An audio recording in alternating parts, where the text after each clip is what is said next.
Alright guys, I apologize if you hear a car go by or anything, but yeah, that's a stone wall right there. If you can see it, if there's a glare, I apologize for that. But yeah, stone walls are good to tell age a place. They use these, for property barriers, or for roads or stuff like that. So pretty cool to see out here in a farm. I'll show that to you unless you already saw that before. But yeah, out here in a farm in Springfield. Alright guys, I think I have a broken old pocket knife. So I'm gonna connect it like this. Guess that will be the blade there. So pretty cool. Mostly aluminum out here in the farm, but we'll get on some stuff. Stay tuned. We finally got ourselves a weedie. Yep, looks like a weedie. One sec, let me see if I can get a date real quick. Oh, there's the camera. 1916. Alright, let's see what else we can find. Alright, there's all kinds of trash and garbage mixed in with this dirt. But look what I spotted right over there. Kinda creepy. Should we pull it out? I don't even know. Oh. That's creepy. That's a fine though. Alright guys, we got a rim, so let's see what it is. Got ourselves a rim. Oh.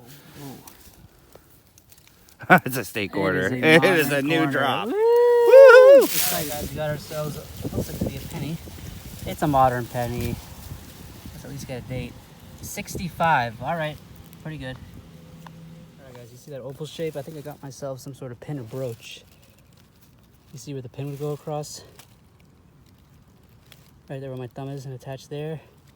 Alright, we'll clean up and see if we have any detail. Alright, we left the farm.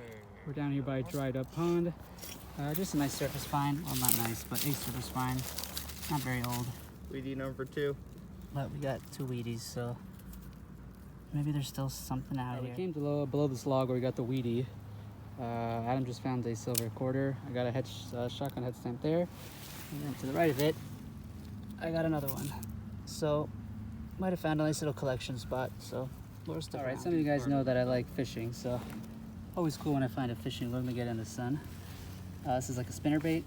So this goes through the water, and this top part would spin and it would flash.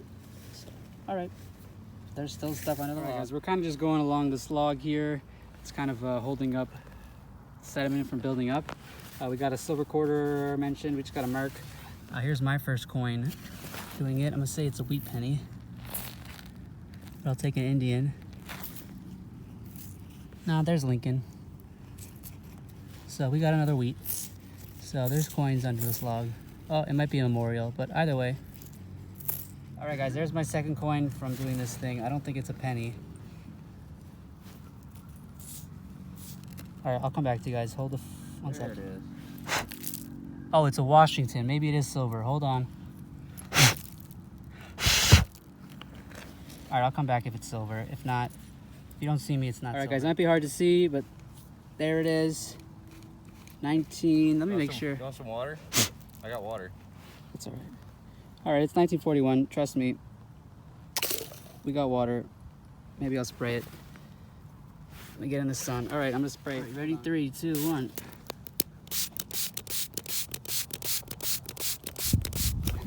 And the reason why it looks like this is because the water. Some water damages silver, but it's a 41. It's silver. It's a quarter. Alright, keep going.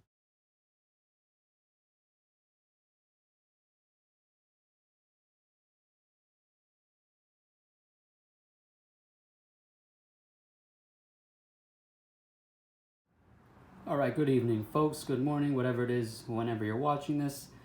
This is actually the day I got back from my road trip, which you have just seen, the first part, but hoping for 3 parts. But yeah, apologize if this angle is weird. Yeah, that's my rug over there. The bottles are tall, so I gotta get everything in the frame. But we'll start down below, just so I can zoom in and show you guys stuff up close. The wrap-up might be somewhat long, so I'll try and go quick here. I did a couple day road trip here. Went east to Western Mass, then north to Troy, Albany area, and then back down south to Jersey, New York City area. So yeah, started off at a farm and then went up to a dry up pond. So let's just start with the stuff down here. These 2 marbles found down by the water. This one is really an unbelievable color. It's like a cherry red maroon. I don't think I've ever seen one like this. I wish you can see it. But yeah, very, very beautiful. And I also saw an eagle right when I got down to the dried up pond, and that was one of the things that I wanted to see on the trip. So that was a crazy first thing. So let's start with the stuff by the pond. 2 marbles. These weird looking lead things. Someone mentioned they could be shot bullets, but I don't know, maybe a seal to something. They were everywhere. Excuse me, yeah. And then, yeah, all the bottles were from there too. I'll get to those. I'm going to do those at the end actually, because I think those are the most interesting and pretty cool stuff, and they're actually very beautiful.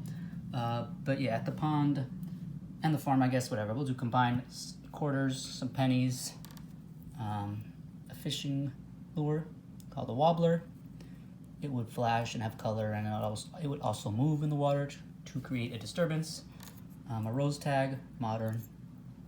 As you saw, this pretty cool pocket knife, missing both sides of the scales, but 1800s, which matches the time period, so this is my first one, so really cool. Try and clean this up a little better. And then the 2 good coins of finds of the day, 1916 Wheatie.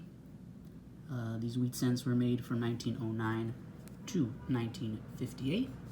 And then a silver Washington down by the pond. These were made, silver Washingtons specifically were made from 1932 to 1964. They are 90% silver.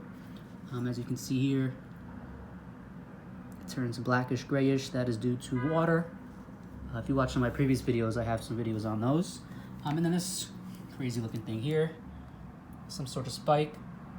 As you can see, the 35 is off-centered, which I'm assuming is older than normal. Usually things that are not centered are old. So yeah, some sort of spike, who knows? It wasn't a property spike, I was told, so yeah, hopefully nothing crazy there. But yeah, on to the finds of the video here, and maybe some of the highlights of the trip actually. We have, yeah, these are all very dirty. I'm gonna clean them up better with some bleach. But yeah, this is a candle holder, but pretty cool. It's complete, not chipped, not broken. But yeah, and then this is a little, there we go, Avon something, twist off, not very old. It's still in there and it still smells very strong. A quick thing about Avon, it was started in 1886 by a man named David McConnell. It was first called the California Perfume Company, and they changed their name to Avon in 1939. Moving right along, we got this small little, right there, it says Ready-Aid. I'm not sure how old this is. It would have had those like a beer top kind of thing, or old soda cans, so soda bottles, sorry. So it's older than modern, but not terribly old. It was like a drink mix where you would flavor your drink. Then we'll go to the 2 insulators. These are my first ever insulators, and unfortunately they are broken, but pretty cool. I'm gonna clean this up, I guess.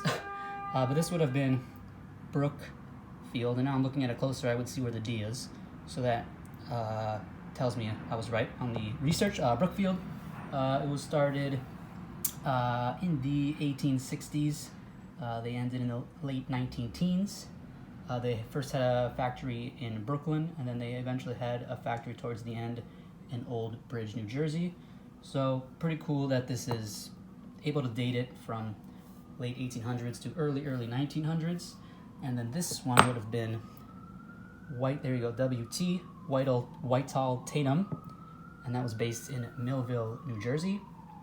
They were around from 1806 to 1938, so a little older than the other one. And they were actually one of the first glass manufacturers in the country.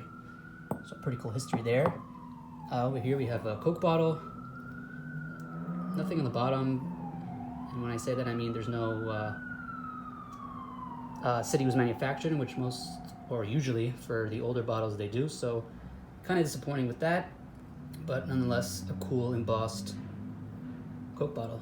This is embossing. Look for this on bottles and other glass to tell you that it's older than usually modern.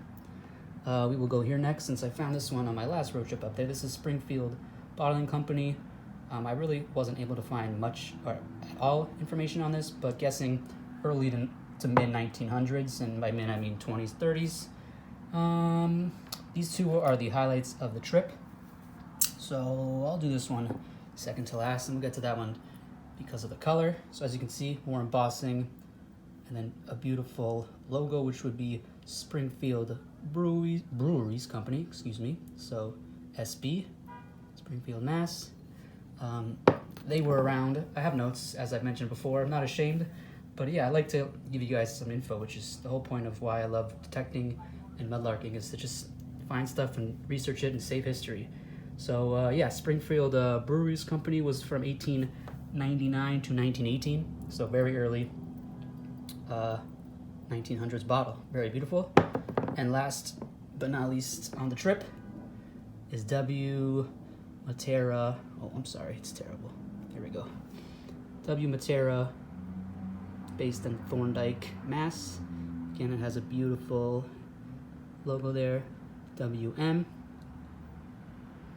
Gives you the content volume. As you can see, it's a beautiful, like, bluish greenish, and they were around. Oh yeah, there's not much information, or no information at all again about this. I found Matera Oil Company based in Thorndike, Massachusetts. I don't know if they're related, but it's an interesting coincidence if they're not. But yeah, so here's part 1 of the road trip. I'm hoping to have 2 more videos. So thanks for watching. As always, thanks for the support. Pick up some trash while you're out there, guys. Stay tuned for the next video. Beep, beep.